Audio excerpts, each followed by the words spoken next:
दोस्तों, क्या तुमने कभी गौर किया है जब हम अकेले होते हैं तो हमारे दिमाग में कितने सवाल आते हैं। मैं क्या कर सकता हूं, मैं क्या बन सकता हूं, मेरी जिंदगी का मतलब क्या है। लेकिन जैसे ही हम भीड़ में जाते हैं ये सवाल धीरे धीरे चुप हो जाते हैं। भीड़ हमें जवाब नहीं देती, भीड़ हमें आदेश देती है।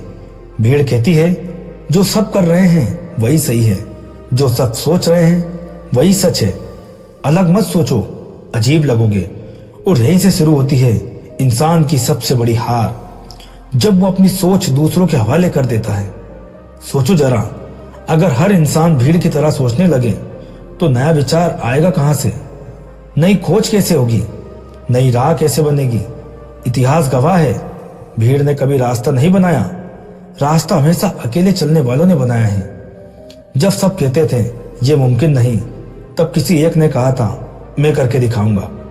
जब सब हंस रहे थे तब किसी एक ने चुपचाप मेहनत की थी।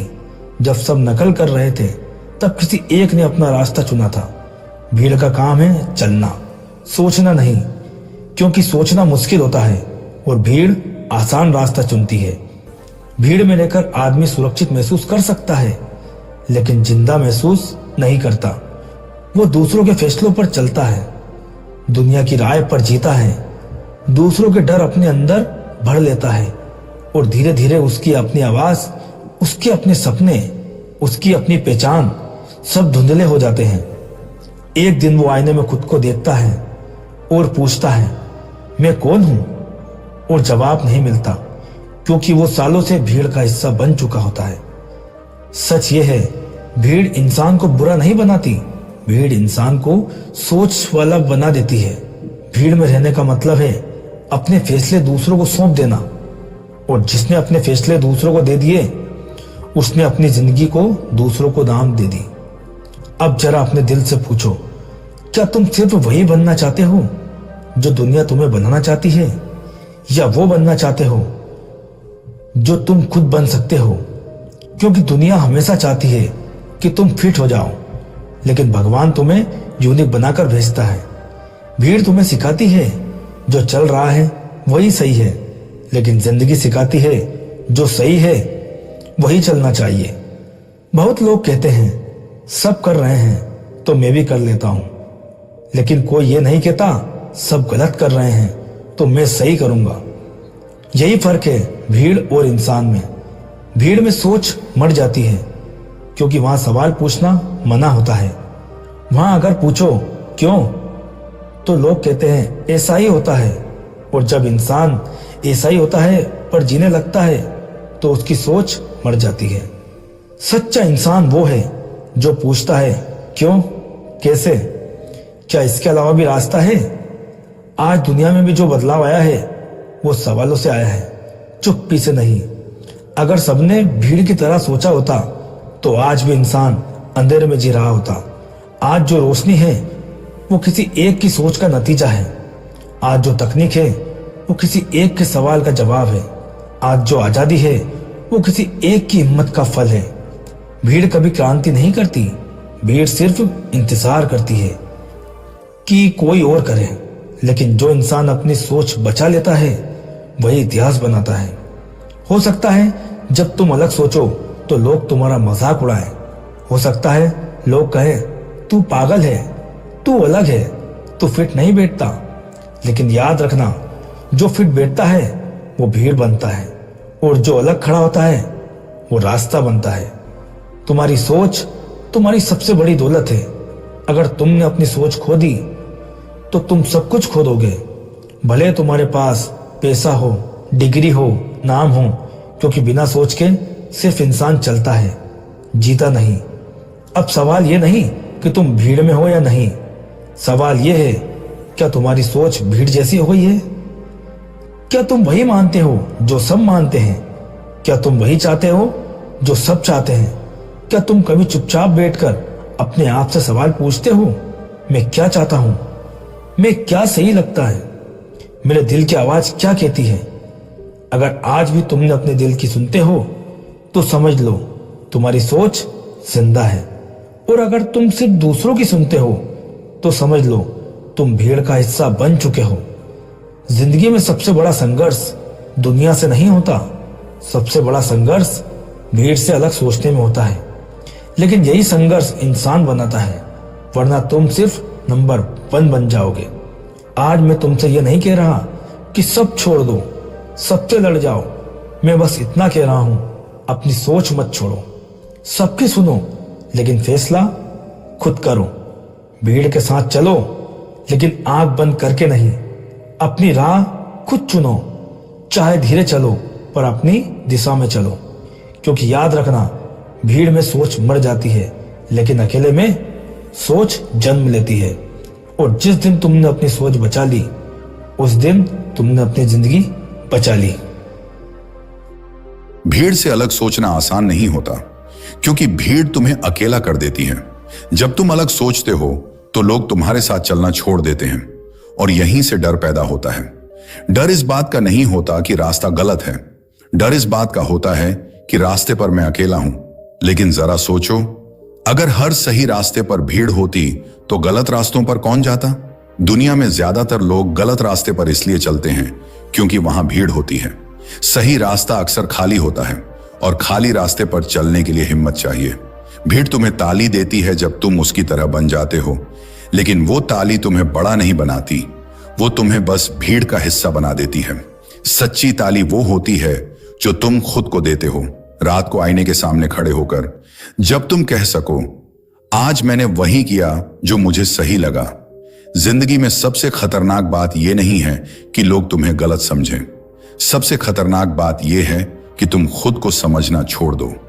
जब तुम अपनी सोच को मार देते हो तो धीरे धीरे तुम्हारा जमीर भी चुप हो जाता है। पहले तुम कहते हो सब यही कर रहे हैं, फिर तुम कहते हो मेरे बस का क्या है, और फिर एक दिन तुम कहते हो अब बदलने की उम्र निकल गई। यही 3 वाक्य इंसान को जिंदा रहते हुए मुर्दा बना देते हैं। कभी ध्यान देना, जो लोग हमेशा कहते हैं सब ऐसा ही करते हैं, वो लोग कभी कुछ नया नहीं करते, और जो लोग कहते हैं मैं अलग करूंगा, वो लोग इतिहास बनाते हैं। भीड़ को नायक नहीं चाहिए, भीड़ को बस कोई चाहिए जिसके पीछे चल सके। लेकिन इंसान को अपनी सोच बचाने के लिए कभी कभी नायक नहीं, विद्रोही बनना पड़ता है। विद्रोही मतलब तोड़फोड़ नहीं, विद्रोही मतलब गलत के सामने चुप न रहना, विद्रोही मतलब अपने दिमाग का इस्तेमाल करना। तुम्हें क्या लगता है दुनिया में जो बड़े बदलाव हुए वो कैसे हुए? किसी ने भीड़ से पूछा था क्या मैं ऐसा करूं? नहीं, उसने खुद से पूछा था अगर मैं नहीं करूंगा तो कौन करेगा? भीड़ हमेशा कहती है पहले कोई और करे, लेकिन सोचने वाला इंसान कहता है पहले मैं करूंगा। तुम्हें पता है भीड़ को सबसे ज्यादा किससे डर लगता है? सोचने वाले इंसान से, क्योंकि सोचने वाला इंसान सवाल करता है, और सवाल नींद में चल रही दुनिया को जगा देते हैं। जब तुम सवाल करते हो तो लोग कहते हैं ज्यादा मत सोच। असल में वो कहना चाहते हैं हमारी तरह मत सोच, क्योंकि जब तुम अलग सोचते हो तो उनकी नींद टूटती है। भीड़ चाहती है सब सोते रहें ताकि उसे चलाना आसान रहे, लेकिन तुम्हारी सोच तुम्हें जगाने के लिए बनी है, सोने के लिए नहीं। जिंदगी में सबसे बड़ा अपराध गलत करना नहीं है, सबसे बड़ा अपराध बिना सोचे करना है, क्योंकि गलत करने वाला एक दिन सही सीख सकता है, लेकिन बिना सोचे करने वाला कभी कुछ नहीं सीखता। आज तुम जहां हो वो तुम्हारे फैसलों का नतीजा है, और तुम्हारे फैसले तुम्हारी सोच से पैदा होते हैं। अगर तुम अपनी सोच भीड़ को दे दोगे तो अपनी जिंदगी भी भीड़ को दे दोगे, और भीड़ की जिंदगी कभी खास नहीं होती, वो बस चलती रहती है। सुबह उठो, वही काम, वही डर, वही शिकायत, वही थकान, और एक दिन वही पछतावा, काश मैंने अलग सोचा होता। कभी कभी इंसान भीड़ में रहकर इतना खो जाता है कि उसे यह भी याद नहीं रहता कि वो क्या चाहता था। उसके सपने लोगों की राय में दब जाते हैं, उसकी हिम्मत लोगों की हंसी में घुट जाती है, और उसकी आवाज लोगों के शोर में डूब जाती है।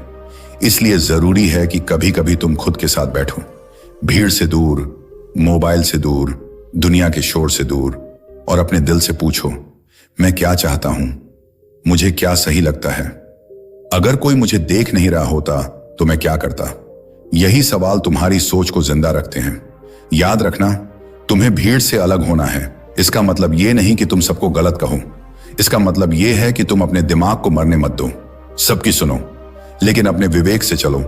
लोगों की राय लो, लेकिन अपने जमीर से फैसला करो।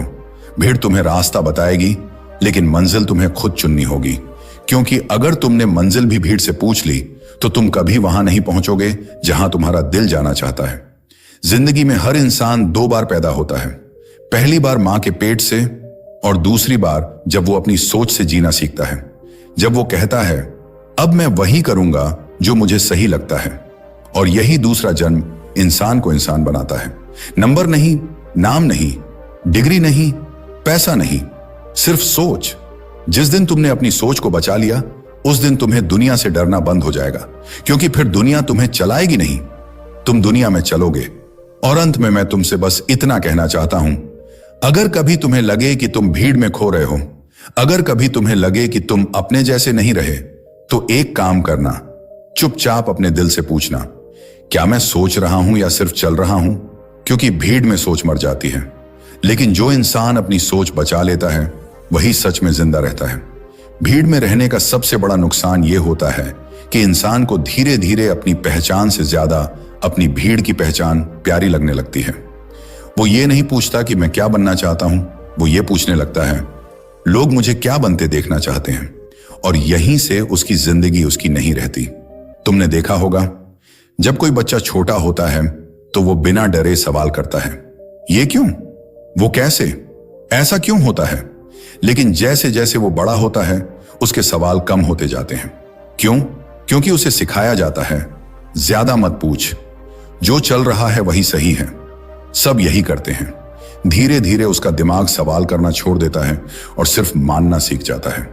यही सिस्टम चाहता है, यही भीड़ हमेशा कमजोर इंसान को पसंद करती है, क्योंकि कमजोर इंसान भीड़ पर निर्भर रहता है। लेकिन जो अपनी सोच से जीता है वो भीड़ पर निर्भर नहीं रहता, भीड़ उस पर निर्भर हो जाती है। दुनिया के जितने भी महान लोग हुए वो इसलिए महान नहीं बने कि उनके पास सब कुछ था, वो महान इसलिए बने क्योंकि उन्होंने वो नहीं किया जो सब कर रहे थे, उन्होंने वो किया जो उन्हें सही लगा। लोग हंसे, लोगों ने रोका, लोगों ने कहा पागल हो गया है, लेकिन उन्होंने अपनी सोच नहीं छोड़ी। और एक दिन वही लोग जिन्होंने मजाक उड़ाया था ताली बजाने लगे। याद रखना, भीड़ पहले हंसती है, फिर विरोध करती है और आखिर में मान जाती है। लेकिन अगर तुम पहले ही डर गए तो कभी तीसरी स्टेज आएगी ही नहीं। आज तुम्हें जो डर लग रहा है वो डर तुम्हारा नहीं है, वो डर तुम्हें दिया गया है। लोग क्या कहेंगे, अगर फेल हो गया तो, अगर मजाक बना तो, ये सारे डर तुम्हारे दिल से नहीं भीड़ की जुबान से पैदा होते हैं। अगर सच में सोचो तो सबसे ज्यादा मजाक उन्हीं लोगों का बनता है जो कुछ करने की कोशिश करते हैं, लेकिन सबसे ज्यादा पछतावा उन लोगों को होता है जो कुछ भी नहीं करते। मजाक कुछ दिन का होता है, पछतावा पूरी जिंदगी का। इसलिए अगर चुनना पड़े तो मजाक चुनो, पछतावा नहीं। भीड़ में चलने वाला इंसान कभी गिरता नहीं, लेकिन कभी उड़ता भी नहीं। और जो उड़ना चाहता है उसे गिरने का खतरा लेना ही पड़ेगा, क्योंकि जमीन पर चलने वाले कभी आसमान नहीं देखते। आज अगर तुम्हें लग रहा है कि तुम सबसे अलग सोचते हो तो इसे कमजोरी मत समझना, ये ताकत है। ये इस बात का सबूत है कि तुम मशीन नहीं बने, तुम इंसान बने हो। तुम्हारे अंदर अभी जिंदा है वो आवाज जो कहती है मैं सिर्फ भीड़ का हिस्सा नहीं बनूंगा। उस आवाज को दबाना मत, क्योंकि जिस दिन तुमने अपनी अंदर की आवाज मार दी उस दिन तुम जिंदा रहोगे लेकिन जियोगे नहीं। आज दुनिया में सबसे ज्यादा दुखी लोग वो नहीं हैं जिनके पास पैसा नहीं है, सबसे ज्यादा दुखी लोग वो हैं जो वो नहीं बन पाए जो वो बनना चाहते थे। वो रोज शीशे में देखते हैं एक अजनबी चेहरा और मन ही मन कहते हैं ये मैं नहीं था। ये हालत भीड़ की देन है। भीड़ तुम्हें नौकरी दिला देगी लेकिन पहचान नहीं देगी। भीड़ तुम्हें रोटी दे देगी लेकिन वजह नहीं देगी। भीड़ तुम्हें जिंदा रखेगी लेकिन जिंदा होने का मतलब नहीं देगी। मतलब तुम्हें खुद ढूंढना पड़ेगा, और मतलब तभी मिलता है जब इंसान अपने दिमाग से जीता है। भीड़ से निकलना मतलब सब छोड़ देना नहीं होता। भीड़ से निकलना मतलब आंखें खोल लेना होता है। तुम उसी दुनिया में रहते हो लेकिन अब अंधे नहीं रहते। अब तुम देखते हो क्या सही है क्या गलत है। अब तुम चुनते हो डर या सच। अब तुम तय करते हो चलना है या सोचना है, और यही चुनाव तुम्हारी जिंदगी बनाता है। अगर तुम आज अपनी सोच बचा लेते हो तो आने वाला कल तुम्हें धन्यवाद देगा, और अगर तुम आज अपनी सोच मार देते हो तो आने वाला कल तुमसे सवाल करेगा तूने कोशिश क्यों नहीं की, तूने खुद के लिए क्यों नहीं जिया, तूने भीड़ से अलग क्यों नहीं सोचा? और उस दिन तुम्हारे पास कोई जवाब नहीं होगा। इसलिए अभी इसी पल खुद से एक वादा करो कि मैं हर चीज को आंख बंद करके नहीं मानूंगा। मैं हर रास्ते पर भीड़ देखकर नहीं चलूंगा। मैं डर के आगे झुककर अपनी सोच नहीं बेचूंगा। मैं गलत हो सकता हूं लेकिन बेहोश नहीं रहूंगा। मैं गिर सकता हूं लेकिन चुप नहीं रहूंगा। मैं अकेला हो सकता हूं लेकिन खोया हुआ नहीं रहूंगा। क्योंकि भीड़ में सोच मर जाती है और जो इंसान अपनी सोच बचा लेता है वही इंसान दुनिया बदलता है। और हो सकता है आज तुम अकेले हो, लेकिन याद रखना, आज जो अकेला है कल वही रास्ता बनाता है और कल उसी रास्ते पर भीड़ चलेगी। भीड़ से अलग सोचना आसान नहीं, लेकिन याद रखना, आसान वो है जो भीड़ कहे, मुश्किल वो है जो दिल कहे।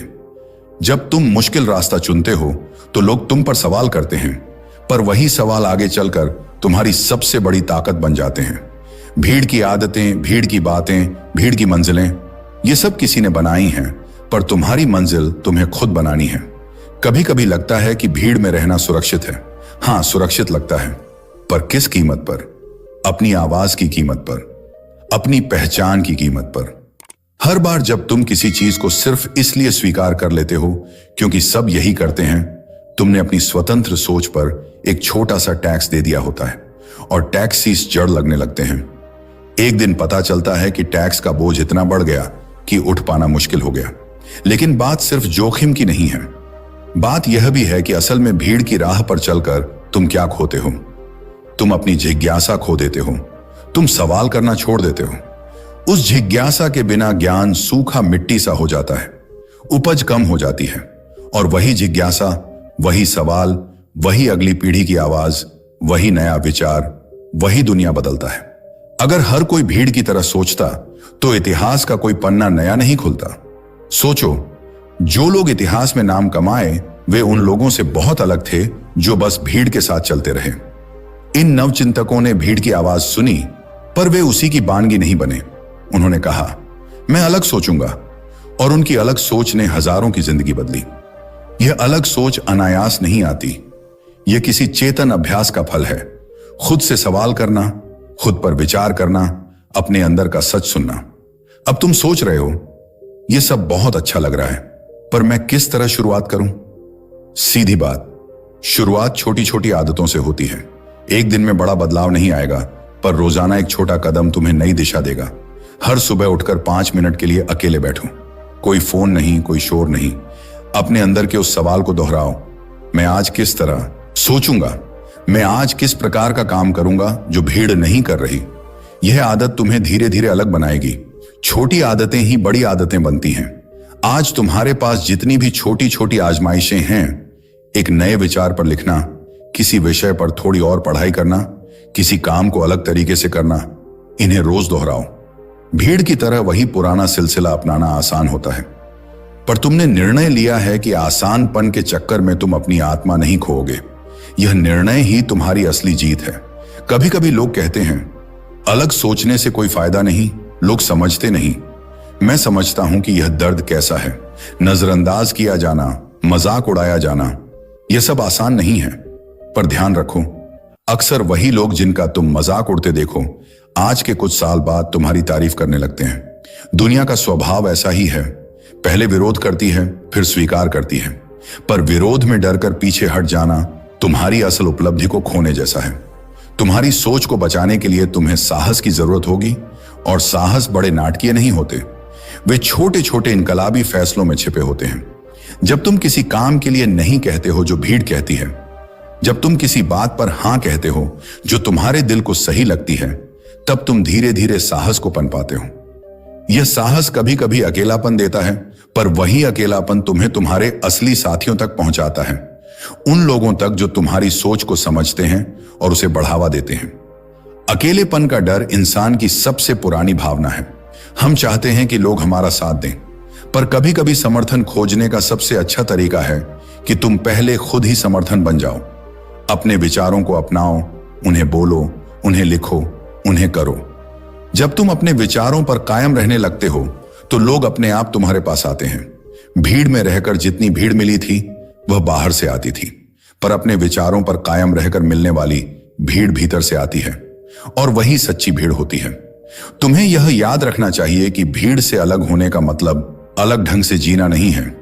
इसका मतलब यह है कि तुम अपनी मान्यताओं को खुद चुनते हो। यह चयन कभी भी आसान नहीं होता, पर वही तुम्हें जिंदा रखता है। मैं तुम्हें एक बात और बताना चाहता हूं, असली मुक्ति तब मिलती है जब तुम भीड़ की परवाह करना छोड़ देते हो और अपने काम पर ध्यान देते हो। जब तुम्हें अपने काम पर इत्मीनान होता है, तब लोगों की राय कम मायने रखती है, और यही शक्ति तुम्हें नई ऊंचाइयों तक ले जाएगी। चलो कुछ प्रैक्टिकल बातें भी कर लें, क्योंकि विचारों का पक्का होना तभी काम आता है जब उसके पीछे एक रास्ता हो। पहले अपने रोज की सूचियों में एक नया कॉलम जोड़ो। मैंने आज क्या नया सोचा, इसमें छोटी छोटी बातें लिखो। एक नई किताब का अंश, किसी विचार का नया मोड़, किसी बात पर तुम्हारी अलग धारणा। दूसरी बात, अपने आप को शिक्षित रखो। कोई भी राय दुनिया में अचानक नहीं आती, उसके पीछे पढ़ाई, अनुभव और प्रतिबिंबन होते हैं। किताबें पढ़ो, पर सिर्फ पढ़ने तक सीमित न रहो। जो पढ़ो उस पर एक छोटी सी रचना लिखो। इससे तुम्हारी सोच निकलेगी और मजबूत होगी। तीसरी बात, बातचीत में सवाल पूछो। जब लोग कुछ सामान्य स्वीकार कर लेते हैं, तुम साहस करके पूछो, हम इसे क्यों मानते हैं? यह प्रश्न अक्सर बातचीत को नई रोशनी में ले आता है और लोगों को भी सोचने पर मजबूर कर देता है। चौथी बात, खुद की समीक्षा का अभ्यास करो। हर महीने के अंत में अपने आप से पूछो, मैंने किस अनुसार सोचा? क्या मेरी सोच बढ़ी? मैंने किस मामले में भीड़ की तरह काम किया? यह आत्म जांच तुम्हें आगे बढ़ने में मदद करेगी। अब कुछ कहानियां जो तुम्हें याद रखने में मदद करेंगी। एक बार किसी गांव में एक लड़का था जिसने पेड़ पर फल उगाने के नए तरीके आजमाए। लोग बोले, यह काम नहीं करेगा, इतना मेहनत क्यों? पर उसने लगातार कोशिश की और धीरे धीरे गांव में नए किस्म के फल बाजार में बिकने लगे। उसी गांव के कुछ लोग जो पहले हंसते थे, अब वहीं उसके पास सलाह लेने आते थे। यह कहानी हमें बताती है कि भीड़ की हंसी अस्थायी होती है, पर तुम्हारी मेहनत का फल स्थायी होता है। एक और उदाहरण, किसी शहर में एक महिला थी जो लिखती थी, पर उसके लेखों को लोग हल्के में लेते थे। उसने लगातार अपने लेखों को सोशल प्लेटफॉर्म पर पढ़ाया, लोगों से बात की, अपने विषयों पर बातचीत की। पहले लोग उसे नहीं समझते थे, पर फिर एक दिन उसकी एक कहानी ने किसी की जिंदगी बदल दी और धीरे धीरे उसकी रचनाएं पढ़े जाते गए। यह बताती है कि जब तुम सच्चे होते हो और अपने काम में लगन दिखाते हो, तो भीड़ की शुरुआत वाले विरोध का परिणाम अक्सर फल देने में होता है। भविष्य का निर्माण भीड़ के हाथ में नहीं है, वह उनको छोड़ देता है जो सोचते हैं, जोखिम लेते हैं और नया करते हैं। इसलिए अपने भीतर की आवाज सुनो, उसकी कद्र करो और उसे बोलने का मौका दो। यह सादा नहीं होगा, पर यही सच्चा जीवन है। अब मैं तुमसे एक छोटा प्रयोग करने को कहूंगा। यह तुम्हारी सोच को जिंदा रखने का एक तरीका है। हर दिन 3 ऐसी चीजें लिखो जो तुमने आज अलग तरीके से सोची या की। फिर देखो, महीने के अंत में तुम्हें खुद पर गर्व होगा कि तुमने कितना बदलाव किया। यह प्रयोग तुम्हारी सोच को रोज अभ्यास देगा और भीड़ के प्रभाव को कम करेगा। कभी कभी तुम हार जाओगे और यह ठीक है। हार का मतलब असफलता नहीं है, हार का मतलब सीखना है। भीड़ के साथ चलकर कोई गिरना नहीं पड़ता, पर गिरकर उठने में जो परिपक्वता आती है वही तुम्हें मजबूत बनाती है। गिरने का डर तुम्हें रोकना नहीं चाहिए, गिरकर उठकर फिर से चलना असली जीत है। अनेक बार तुम्हें ऐसा लगेगा कि तुम खो गए हो, पर याद रखना, खोने का अर्थ यह नहीं कि तुम खत्म हो गए हो। इसका अर्थ है कि तुम उस मार्ग पर चले जहां से तुम निकलकर कुछ नया पा सकते हो। जो सबसे जरूरी है वह है आत्मकरुणा। तुम जो भी कर रहे हो, अपने आप से दयालु रहो। भीड़ का दबाव बहुत बड़ा होता है, पर तुम इंसान हो, तुम्हें समय चाहिए, गलती करने का हक चाहिए और फिर से कोशिश करने की आजादी चाहिए। अपने आप को कठोर नियमों के जाल में मत डालो, बल्कि छोटे छोटे सुधारों की तरफ बढ़ो। अब मैं तुमसे एक और चुनौती मांगता हूं। अपने चारों ओर के 4 लोगों की सूची बनाओ जिनकी राय पर तुम सबसे ज्यादा ध्यान देते हो। हर महीने उनमें से किसी एक से गंभीर बात करो। उनकी राय जानो, पर अंततः अपनी राय रखो। यह अभ्यास भी तुम्हारी सोच को स्वतंत्र बनाएगा। जीवन में कभी कभी एक मोड़ ऐसा आता है जब तुम्हें निर्णय लेना पड़ता है, भीड़ के साथ रहना है या अपनी राह चुननी है। उस मोड़ पर कई बातें तुम्हें रोकेंगी, परिवार, दोस्त, आर्थिक स्थितियां। पर याद रखो कि हर बड़ा बदलाव जोखिम से ही आता है। पर जोखिम हमेशा नकारात्मक नहीं होता। जब तुम सोचते हो और योजना बनाकर कदम उठाते हो तो जोखिम तुम्हारी क्षमता को बढ़ाता है। तुम्हारे पास जो कुछ है उसके लिए आभार रखना भी जरूरी है। भीड़ से अलग होना मतलब अपने संसाधनों को नजरअंदाज कर देना नहीं है। यह मतलब है कि तुम अपने संसाधनों का सर्वोत्तम उपयोग करोगे। आभार का अभ्यास तुम्हें न केवल स्थिर रखेगा बल्कि तुम्हारी सोच को सकारात्मक बनाए रखेगा। जब भी तुम भ्रमित हो तो अपने छोटे से लक्ष्य याद रखो। बड़ा लक्ष्य बड़ा हो सकता है पर छोटे लक्ष्य उसे पूरा करना आसान बनाते हैं। हर छोटे लक्ष्य की पूर्ति तुम्हें और आत्मविश्वास देगी और आत्मविश्वास तुम्हारी सोच को और धारदार बनाएगा।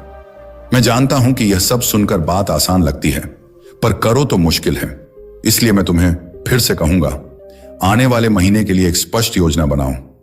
सुबह 5 मिनट खुद के लिए, रोज एक नई बात लिखो, हर हफ्ते एक नया व्यक्ति से बात करो और महीने के अंत में अपनी प्रगति का लेखा जोखा करो। इतने सरल कदम भी तुम्हारी दिशा बदल देंगे। आखिर में मैं तुम्हें यह विश्वास दिलाना चाहता हूं कि तुम अकेले नहीं हो। हर व्यक्ति जो अलग सोचता है उसने भीड़ की चुनौती देखी है। हर सफल इंसान ने भीड़ की आलोचना का सामना किया है पर सफलता उन्हीं को मिलती है जो अपनी सोच पर ठहरे रहते हैं। इसलिए अपनी सोच को न मारो। भीड़ कभी तुम्हें खत्म नहीं कर सकती, सिर्फ तब तक जब तक तुम खुद उसकी नकल करके अपनी सोच मरने दो। तुम सोचो, तुम उठो, तुम बोलो। जब तुम ऐसा करोगे तो तुम्हें मिलेगी सच्ची आजादी, एक ऐसी आजादी जो भीड़ से अलग है और तुम्हारे भीतर की आवाज से मिलती है। अब उठो, अपनी आवाज को फिर से जगा दो और दुनिया को दिखा दो कि तुम भीड़ नहीं, एक सोच हो। दोस्तों, अब एक कहानी सुनो। अब कहानी शुरू होती है। उस शहर का नाम था नीरवपुर। नाम बड़ा शांत था लेकिन असल में वहां शांति नहीं थी, सिर्फ आदतें थीं। लोग सुबह उठते, वही काम करते, वही रास्ते पकड़ते, वही बातें दोहराते। किसी को यह याद भी नहीं था कि आखिरी बार उसने खुद से कोई सवाल कब पूछा था। नीरवपुर में एक लड़का रहता था, नाम था आरव। आरव कोई बहुत तेज दिमाग वाला लड़का नहीं था, न ही बहुत अमीर परिवार से था। उसके पिता एक छोटी सी दुकान चलाते थे और मां घर संभालती थी। लेकिन आरव के अंदर एक अजीब सी आदत थी, वह हर चीज पर क्यों पूछता था। जब लोग कहते यह काम ऐसे ही होता है तो आरव पूछता, पर क्यों? जब लोग कहते सब यही करते हैं तो आरव पूछता, लेकिन क्या यह सही है? शुरू में लोग हंसते थे, कहते यह लड़का ज्यादा सोचता है, दिमाग खराब हो गया है इसका।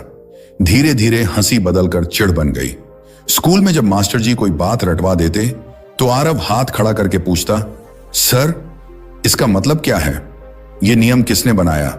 मास्टर जी चिढ़ जाते, ज्यादा सवाल मत किया कर, जो लिखा है वही याद कर।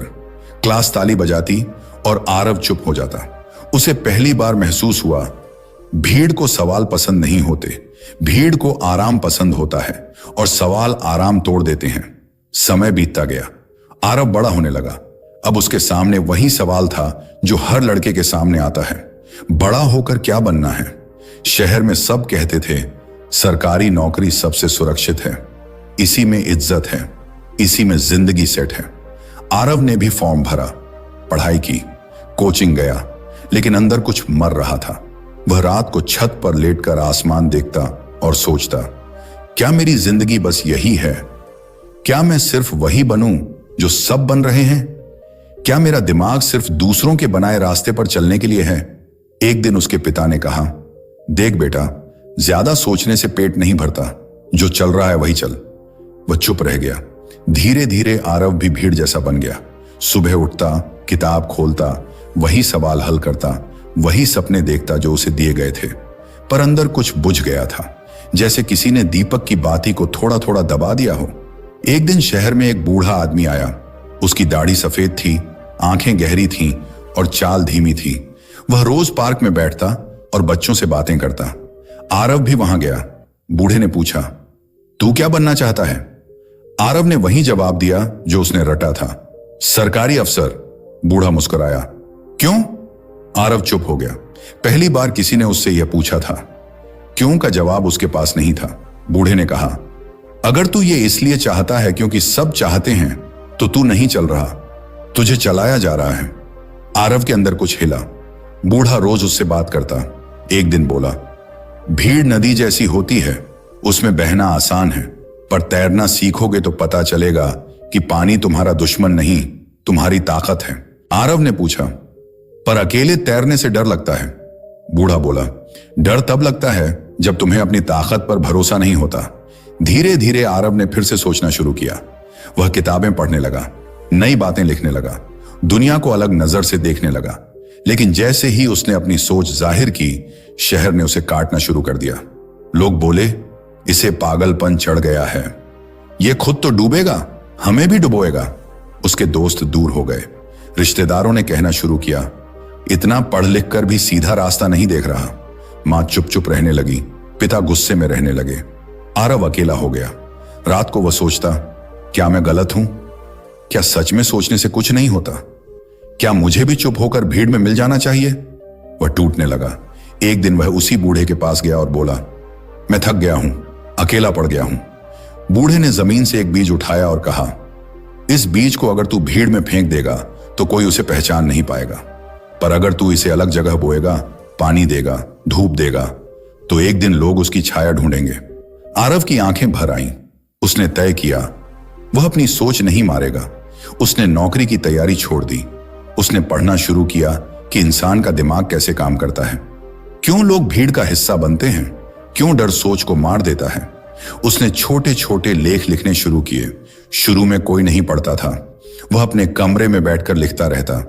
एक दिन उसका एक लेख किसी ने इंटरनेट पर डाल दिया। लोगों ने पढ़ा। किसी ने लिखा, ये तो मेरी जिंदगी है। किसी ने लिखा, पहली बार किसी ने मेरी उलझन को शब्द दिया। धीरे धीरे लोग जुड़ने लगे, पर शहर के लोग अब भी कहते, ये बेकार काम है, इससे पैसा नहीं मिलेगा। आरव अब डरता नहीं था। वह समझ गया था, जो काम भीड़ को समझ में आ जाए वह कभी नई दुनिया नहीं बनाता। समय बीतता गया। आरव के विचार दूर दूर तक पहुंचने लगे। लोग उससे मिलने आने लगे। अब वही शहर जो उसे पागल कहता था, उसी शहर में लोग कहते थे, हमारा लड़का बड़ा आदमी बन गया। पिता चुपचाप उसे देखते थे।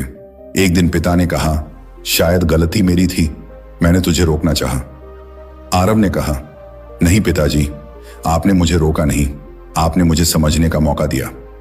उस दिन आरव ने अपने शहर में एक छोटा सा स्कूल खोला, जहां बच्चों को रटना नहीं सिखाया जाता था, सोचना सिखाया जाता था। पहला सवाल जो वह बच्चों से पूछता था, तुम क्या सोचते हो, तुम क्या महसूस करते हो? और बच्चे पहले चुप रहते थे, फिर धीरे धीरे बोलना सीखते थे। नीरवपुर में पहली बार आवाजें गूंजने लगी। अब भीड़ वही थी, पर उसमें कुछ लोग तैरना सीख चुके थे। आरव समझ गया था, भीड़ में रहना गुनाह नहीं है, पर अपनी सोच को मार देना गुनाह है। भीड़ में चलना मजबूरी हो सकती है, पर भीड़ की तरह सोचना मजबूरी नहीं है। और यही कहानी थी उस लड़के की जिसने भीड़ के बीच अपनी सोच को जिंदा रखा।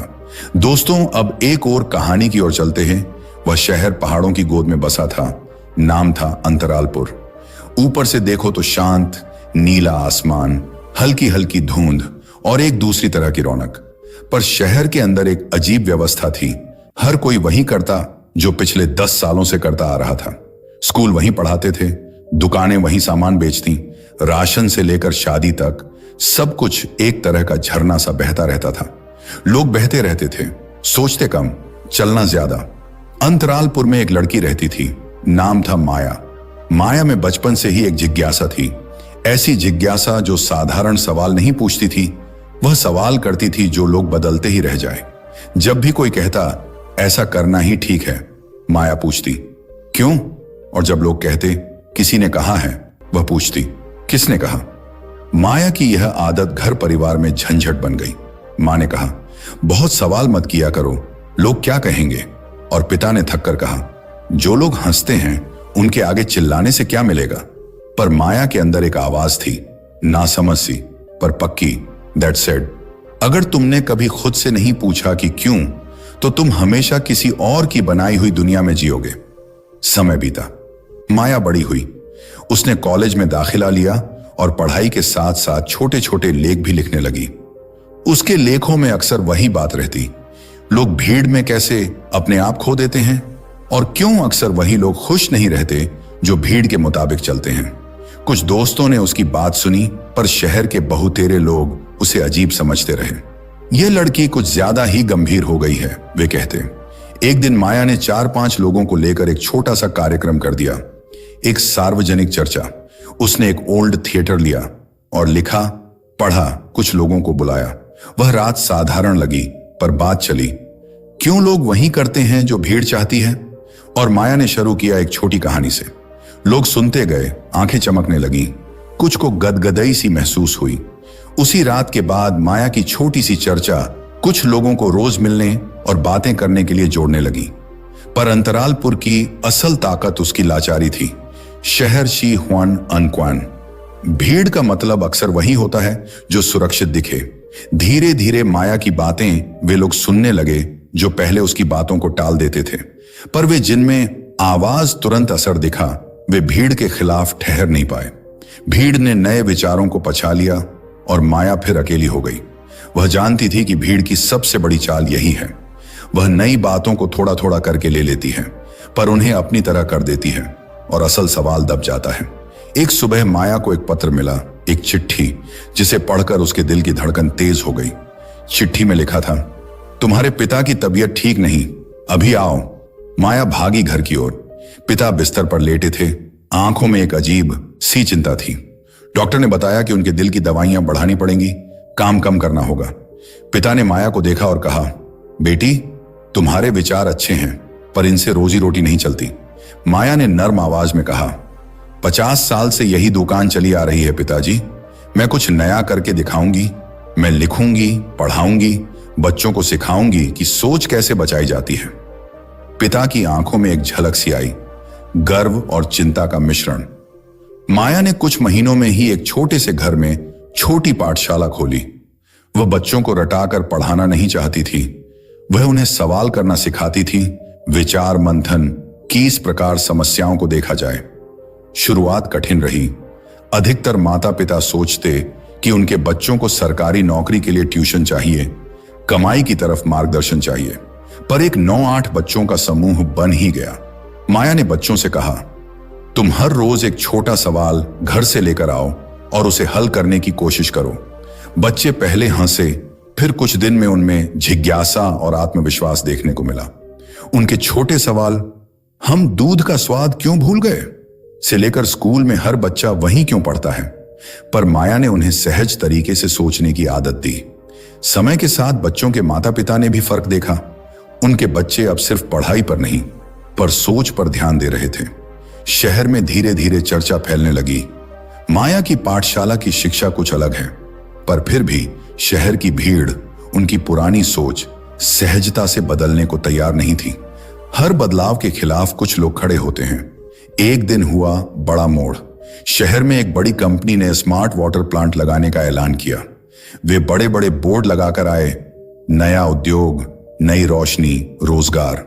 लोग खुश हुए, किसी को नई नौकरी की संभावना दिखाई दी। पर कंपनी ने एक शर्त रखी, वे चाहते थे कि शहर का पूरा विकास एक ही तरह से हो, वही टेक्नोलॉजी, वही सिस्टम, क्योंकि बड़े पैमाने पर वही किफायती था। पर इसका एक नतीजा था, नवाचार पर लगाम और छोटे लोगों की आवाज दबने का खतरा। यह परिवर्तन भीड़ को भाया क्योंकि यह सुरक्षित और परिभाषित था। माया ने कंपनी की मीटिंग में भाग लिया। उसने पूछा, अगर इस प्लांट से छोटे किसान और स्थानीय कला पर असर पड़ेगा तो उनका क्या? कंपनी का प्रतिनिधि मुस्कुराया, हम रोजगार देंगे, यह बड़ी योजना है, बड़े पैमाने पर वही टिकता है। माया ने जवाब में कहा, पर अगर सिर्फ बड़े पैमाने पर टिके रहना है तो कितने लोग अपनी पहचान खो देंगे? प्रतिनिधि ने नजरें घुमाई और कहा, यह विकास है। भीड़ ने तालियां बजाईं और माया के साथ बहस हुई। कुछ लोग बोले, तुम क्यों हर चीज में अलग ढूंढती हो, रोजगार चाहिए हमें। माया ने कहा, मैं रोजगार नहीं रोक रही, पर विकास का मतलब सिर्फ पैमाने नहीं होना चाहिए, हमें सोच समझकर कदम उठाना होगा। यह वही मोड़ था जहां पर शहर की असल परीक्षा होने वाली थी। भीड़ सुरक्षित रास्ते पर चलना चाहती थी, पर क्या वह इस कीमत को उठाना तैयार थी कि उसकी सोच मर जाए? माया की आवाज मंद और पक्की थी। वह समझ गई कि केवल बातों से काम नहीं चलेगा, उसे लोगों की जमीन से जुड़ी कहानियां दिखानी होंगी। माया ने कुछ किसान परिवारों और कारीगरों से मुलाकात की, उनकी दिक्कतें सुनी, मिट्टी में बदलाव, बाजार के दबाव, पारंपरिक कला के खत्म होते शौक। उसने उनकी कहानियां लिखी और शहर के मेले में एक प्रदर्शन रखा। छोटे छोटे स्टॉल, एक कुम्हार का बर्तन, एक स्थानीय बुनकर की साड़ी, कुछ पुरानी कहानियां बोलने वाले बूढ़े, उनकी आवाजें। मेले में आने वाले लोग पहले तो रुककर थोड़ी सी निहारते, पर जब वे सुनते कि इन बुनकरों की कलाकारी का क्या अर्थ है, वे थोड़े थोड़े बदलने लगे। धीरे धीरे कुछ युवाओं ने माया के साथ मिलकर स्थानीय विकास और पहचान का एक मोर्चा बनाया।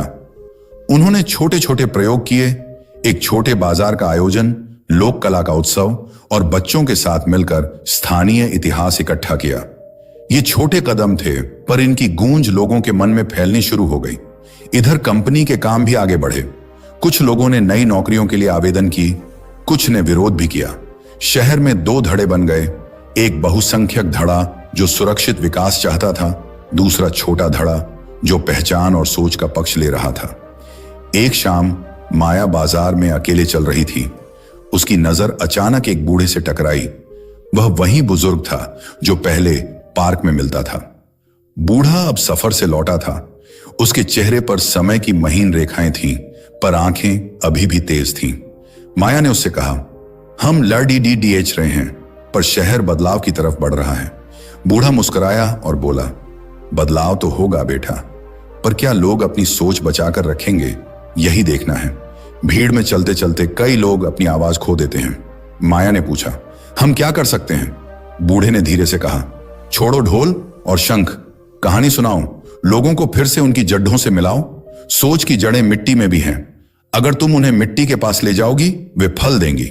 माया ने वही किया। उसने शहर के एक बड़े चौक में एक रात का समारोह रखा, पर नाटकीय नहीं, साधारण कहानियों का सम्मेलन। उसने उन किसानों की कहानी बताई, कुम्हार का संघर्ष, बुनकर की आत्मसम्मान वाली दास्तान। लोगों ने सुनना शुरू किया। कहानी सुनने के बाद माया ने पूछा, अब तुम क्या सोचते हो? धीरे धीरे सवाल उठे। क्या विकास के नाम पर हमें अपनी आत्मा बेचना चाहिए? क्या सुधार इस कदर बड़े पैमाने पर किया जाए कि छोटी आवाजें दब जाएं? कुछ लोगों का जवाब था, हमें दोनों चाहिए। पर अधिकतर लोगों के दिल में एक अजीब हलचल सी हुई। अगले हफ्ते कंपनी ने घोषणा की कि वे स्थानीय कारीगरों को एक छोटे पॉलिसी के तहत काम दे रहे हैं, स्थानीय कला के उत्पादों के साथ एक साझेदारी। यह देखकर दोनों तरफ के लोग चौंके। कंपनी के प्रतिनिधि ने कहा, हमने देखा कि लोग इन्हें पसंद कर रहे हैं। माया की आंखों में नमी आ गई। यह जीत नहीं थी, पर एक दरार थी भीड़ की कठोर दीवार में, एक वह जगह जहां से हवा भीतर आ सकती थी। पर कहानी यहीं खत्म नहीं होती। असली लड़ाई तो घरों में होती है, किसी के दिल में, किसी के विवेक में। माया ने देखा कि कुछ लोग सिर्फ दिखावटी बदलाव के लिए तैयार हैं। वे कह रहे थे, हमें स्थानीय कला चाहिए, पर वही लोग नीतियों में उसी बड़ी मशीन को आगे बढ़ाना चाहते थे जो छोटे लोगों की कला को एक कच्चा माल बनाकर छीन ले। माया को यह सब अहमियत से समझ में आई। वह जानती थी कि भीड़ का एक रंग रूप होता है और वह रंग रूप अक्सर दिखावटी होता है। वह रात बहुत लंबी थी। माया घर वापस गई और लिखा, सोच किसी भीड़ की तरह नहीं मरनी चाहिए। सोच को पोषित करना पड़ता है। दिखावटी बदलाव सच नहीं होते। उसने अपना लेख शहर की अखबार में छपवाया। लेख में उसने लिखा कि बदलाव चाहिए, बस वह बदलाव संवेदनशील होना चाहिए। लेख पढ़कर कुछ लोगों ने उसे आशीर्वाद दिया, कुछ ने कहा कि वह कटु है। समय के साथ छोटी छोटी लड़ाइयां बदलती रहीं। कुछ लोग अपनी पहचान बचाने में सफल रहे, कुछ लोग बड़ी मशीन में समा गए। माया ने देखा कि सोच को बचाना एक सतत प्रक्रिया है। वह मेहनत मांगती है, प्यार मांगती है, और अखर पाई अनवरत कोशिश। एक दिन शहर पर भयंकर बारिश आई, नदी उफन गई, सड़कों पर पानी भरा। कंपनी की नई फैक्ट्री के नजदीक एक पुराने कारीगर का घर बह गया।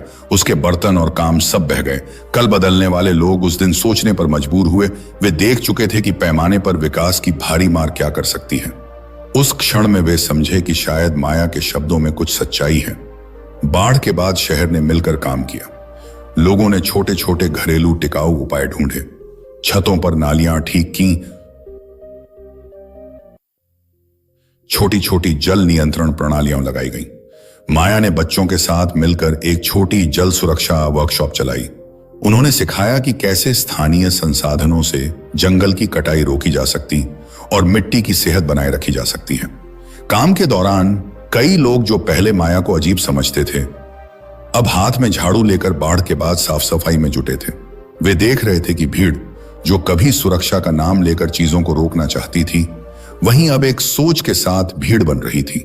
सोच से जुड़ी भीड़। समय का पहिया चलता रहा। अंतरालपुर धीरे धीरे बदलने लगा। नहीं, यह वह बड़ा झटका नहीं था जो सबको बदल दे, अयाहत सदे, पर यह एक सभ्य धीरे धीरे बढ़ने वाली बयार थी। यह बयार सोच की थी। माया ने देखा कि कुछ लोगों ने अपनी दुकानें छोटी छोटी कला मंडियों में बदली, कुछ सरकारी योजनाएं समुदाय केंद्रित हुईं, बच्चों ने स्थानीय कहानियां संजोनी शुरू कर दी, और सबसे महत्वपूर्ण, लोग घरों में बैठकर यह पूछने लगे, हमारे परिवार की अगली पीढ़ी के लिए क्या बेहतर है। माया ने कभी सपने में नहीं सोचा था कि उसका छोटा कदम इस तरह असर डाल सकता है, पर उसने यह भी जाना कि असर तभी टिकता है जब उसे किसी भीड़ के भेड़चाल में ढालकर नहीं छोड़ा जाता, बल्कि लोगों ने सोचा और फिर अपनाया। कई साल बाद जब माया बूढ़ी हुई, उसकी आंखों में वही चमक बनी रही, पर अब वह अनुभव और मुस्कान के साथ थी। एक दिन वह चौक पर बैठी और पास में खेलते बच्चों को देखती हुई बोली, सोच बचा लेना, यह सबसे बड़ा तोहफा है जो तुम खुद को दे सकती हो। उसके पास बैठे एक युवा ने पूछा, माया दीदी, आपकी सबसे बड़ी सीख क्या रही? माया ने हल्का सा मुस्कुराकर कहा, सबसे बड़ी सीख यही है कि तुम्हारी सोच तुम्हारा काम नहीं है, वह तुम्हारी जिम्मेदारी है। भीड़ तुम्हें रास्ता दिखा सकती है, पर मंजिल तुम्हें खुद चुननी होगी। उस युवा ने फिर पूछा, और अगर भीड़ कहे कि तुम गलत हो? माया ने आंखों में चमक लिए कहा, तो तुम एक सवाल पूछो, क्या मैं सही नहीं इसलिए हूं कि भीड़ कहती है, या मैं इसलिए सही हूं कि मेरी सोच सच के नजदीक है? कहानी यहीं समाप्त नहीं होती, क्योंकि ऐसी कहानियां कभी पूरा नहीं होती। वे बूंदें होती हैं जो किसी नदी को बनाती हैं, वे फसलों की तरह हैं जो एक खेत बनाती हैं, और वे सवाल होते हैं जो अगली पीढ़ी की नींव होते हैं। माया की कहानी भी ऐसी ही बूंद थी, छोटी, पर जब लोगों ने उसे समझा और रोपण किया तो वह एक बड़ा पेड़ बन गई, जिसमें बच्चे छांव में बैठकर अपनी कल्पनाओं को पला रहे थे। और अंतरालपुर की सबसे बड़ी जीत यह थी कि उसने सीखा, भीड़ होना बुरा नहीं, पर भीड़ की तरह सोचना और अपनी आवाज को मरने देना बुरा है। सोच को बचाओ, सवालों को सींचो और दुनिया में वही बदलाव जो तुम अपने भीतर से कर सकते हो। यह कहानी इसलिए नहीं कि माया ही सही है, बल्कि इसलिए कि माया की तरह हर कोई अपनी एक छोटी सी दिया जला सकता है। उस दिए की तेजी से भीड़ डरती है, पर उसके प्रकाश से रास्ता साफ होता है। भीड़ में सोच मर सकती है, पर सोच का जन्म फिर भी किसी एक में होता है, और उस एक की सोच ही आखिर दुनिया बनाती है। दोस्तों, अब एक और प्रेरणादायक कहानी सुनो। शहर का नाम था सियाहिमा। नाम सुनने में कठोर था, पर वहां के लोग जिंदा दिल थे। सियाहिमा किसी बड़े शहर की तरह चमक दमक नहीं थी। यहां गलियां तंग थीं, छतों चमकपा नहीं थी, छतों पर कपड़े सूखते थे, और सुबह की दारू सी ठंडी हवा में लोग अपने अपने कामों के लिए निकल जाते थे। सियाहिमा में भीड़ का एक अलग रंग था। हर किसी के चेहरे पर एक तरह की मान्यता थी, जैसे किसी ने जीवन की ड्राइविंग गाइड में एक ही दिशा सिखा दी हो। इस शहर में रहता था कुबेर। नाम बड़ा रोचक था उसके लिए, क्योंकि कुबेर के पास ज्यादा पैसा नहीं था। उसके अंदर एक अमीर सा सवाल था। कुबेर पढ़ा लिखा था, पर पढ़ाई उससे कहीं आगे की चीज थी। वह सोचता था बार बार, बार गहराई से। उसके पिता की छोटी सी दुकान थी, मां हंसमुख और एक छोटी बहन नानी। बचपन में कुबेर को कई बार यह सुनना पड़ा, लड़कों पढ़ाई कर लो, सरकारी नौकरी कर लो, जीवन सुरक्षित हो जाएगा। वह सुनता तो था, पर उसके भीतर एक आवाज हाँ और थी, पर क्या सुरक्षा ही सब है? कुबेर की सबसे बड़ी आदत थी, वह लोगों के चेहरे पढ़ता था। वह बस उन्हें देखकर समझ जाता कि कौन किस चीज में तड़प रहा है।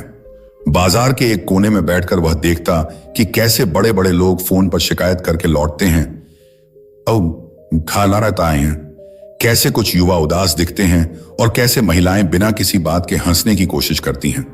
एक दिन उसने एक बुजुर्ग आदमी को देखा, चेहरे पर समय की नक्काशी से आई, सतह ही था मई, आंखों में परछाई, जो रोज सुबह उसी बेंच पर बैठता और कुछ गुनगुनाता। कुबेर ने उससे बात की और पाया कि वह आदमी कभी स्कूल में अध्यापक था। अब उसके पास नौकरी नहीं थी, पर उसकी असली तकदीर अलग थी। उसके पास कहानियां थीं। वह कहानियां लोगों की आवाज बनती थीं, पर लोग अब उन्हें सुनना भूल गए थे। स्याहिमा में एक नियम था, सबको वही करना है जो सब कर रहे हैं। नौकरी, शादी, घर का कर्ज, बच्चे, फिर वही चक्र। जो इसका पालन करता उसे समाज सम्मान देता, जो उसकी सीमा पार करता उसे दूसरा मान लिया जाता। कुबेर ने यह सब नोट किया और उसके भीतर सवाल और गहरा होता गया। क्यों? एक शाम कुबेर ने अपने कॉलेज के एक दोस्त अरुण से कहा, क्या तूने कभी सोचा है कि हम क्यों वही करते हैं जो सब करते हैं? अरुण हंसा और बोला, क्यों? क्योंकि यह आसान है और माता पिता दबाव डालते हैं। वह हंसी में बात टाल गया, पर कुबेर ने महसूस किया कि अरुण की आंखों में भी एक तरह की घुटन थी। कुबेर ने तय किया कि वह अपनी छोटी सी जिंदगी पर प्रयोग करेगा। उसने दुकान पर मदद करना कम कर दिया और अपने छोटे छोटे लेख लिखना शुरू किया।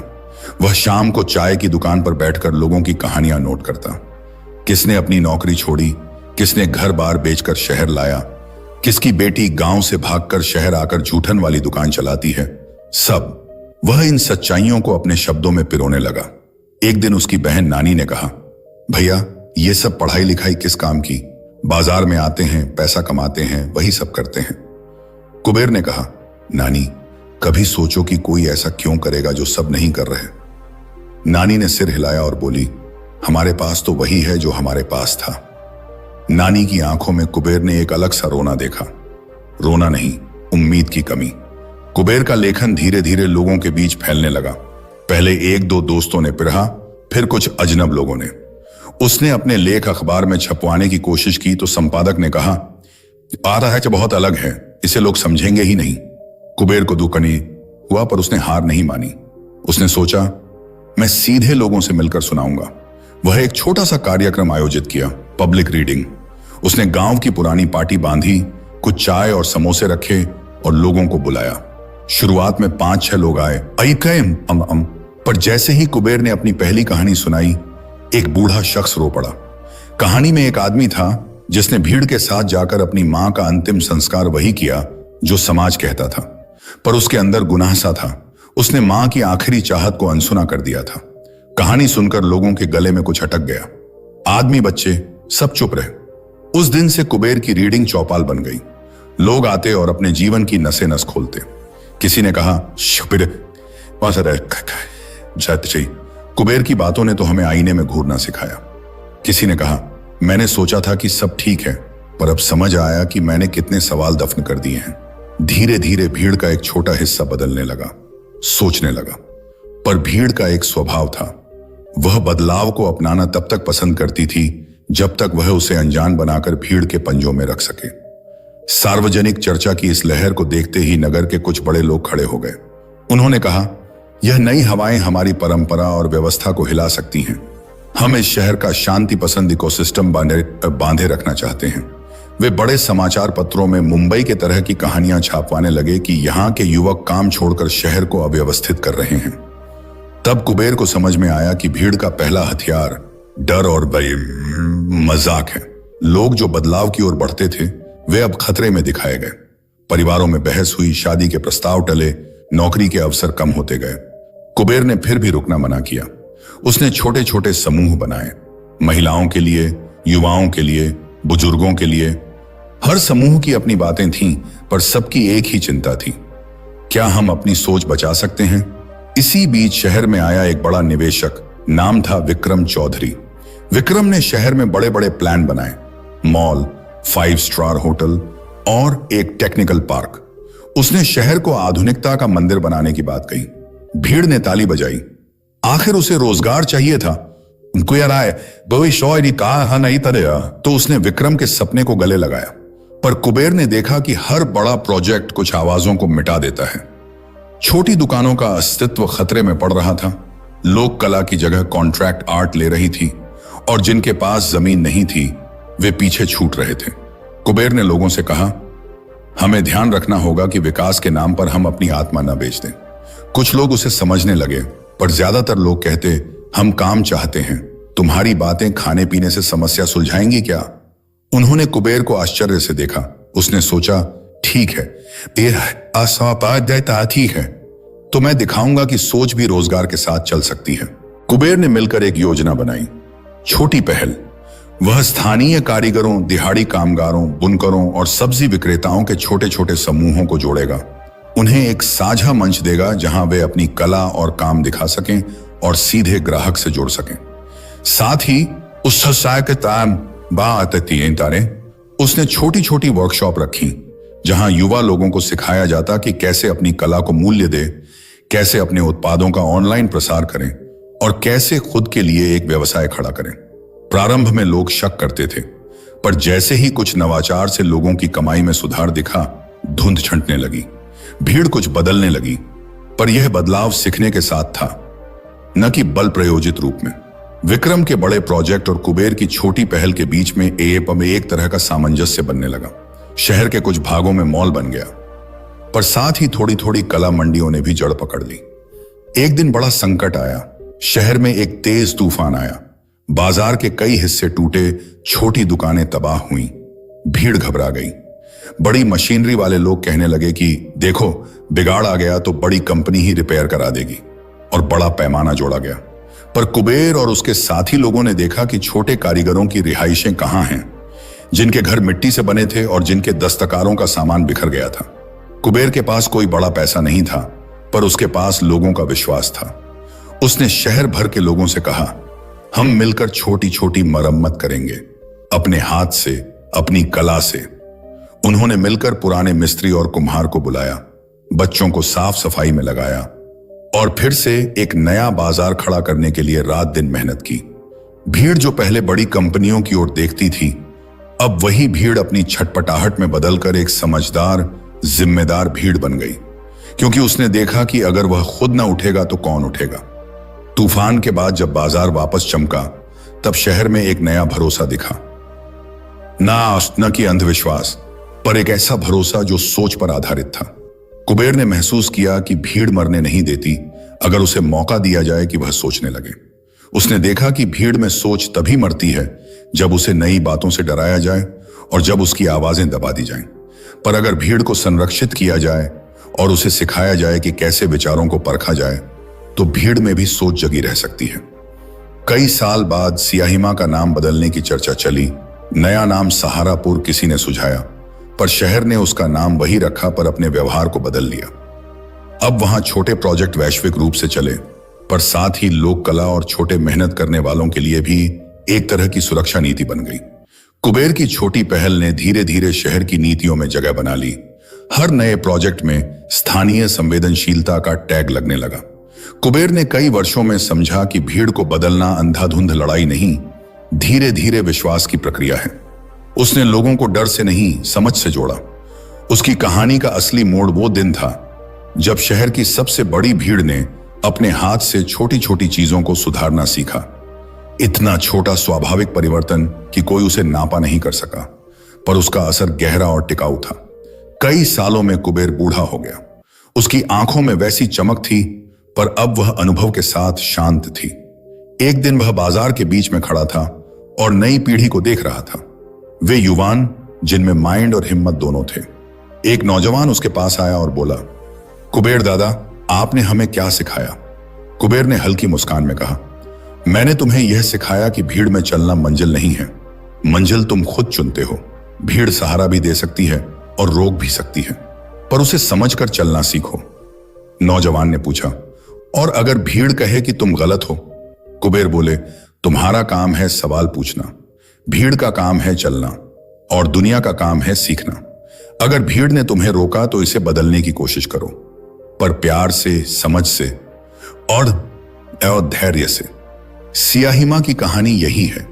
भीड़ में सोच मर जाती है, पर केवल तब जब हम उसे मौत की तरह छोड़ देते हैं। अगर हम भीड़ से पूछें, सुने और फिर सोचें तो भीड़ हमारी ताकत बन सकती है। कुबेर ने अपने छोटे जीवन में यह सिद्ध कर दिया था कि भीड़ को गुरु नहीं मानकर भी उसे अपना साथी बनाया जा सकता है। कहानी खत्म नहीं होती, यह लगातार चलने वाली यात्रा है। हर सड़क, हर चौराहा, हर दुकान एक प्रश्न है। और हर बार जब कोई व्यक्ति अपनी आवाज उठाता है, कोई सवाल पूछता है, कोई बदलाव करता है, वह भीड़ के बीच अपनी सोच को बचाता है। अंत में कुबेर की आंखों में एक आशा थी। वह जानता था कि कहीं कोई भीड़ किसी समय में अपनी सोच खो बैठती है, पर जहां भी एक इंसान उसकी सोच बचाकर खड़ा होता है, वहां से फिर उम्मीद जन्म ले लेती है। और उम्मीद, उसका प्रकाश, शायद सबको फिर से सोचने और साथ चलने की प्रेरणा दे देती है। एक और कहानी। शहर का नाम था दमघुटा। नाम ही सब कुछ कहता था। दमघुटा में हवा धीरे धीरे चलती थी, पर लोगों की सोच तेज तेज, परतदार और पुराने नियमों में जकड़ी हुई थी। यहां जीवन एक चक्र की तरह चलता। सुबह उठो, काम पर जाओ, वापस घर आओ, टीवी देखो, सो जाओ। सवाल पूछने का रिवाज यहां सालों से मर चुका था। जो पूछता उसे सहज ही अजीब मान लिया जाता। इसी शहर के एक कोने में एक छोटी सी छत वाला कमरा था, जिसमें रहती थी रीमा।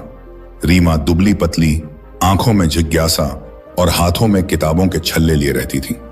उसने बचपन से ही महसूस किया था कि लोग यहां जिंदा बहुत रहते हैं, पर जिंदा जैसा नहीं रहते। वे हर चीज को ऐसे मान लेते थे जैसे नियमों की माला हो। उसे तोड़ना पाप है। रीमा की मां घर पर सिलाई करती और पिता किसी छोटे लेखनालय में काम करते थे। रीमा ने स्कूल की किताबों में कुछ और देखा था।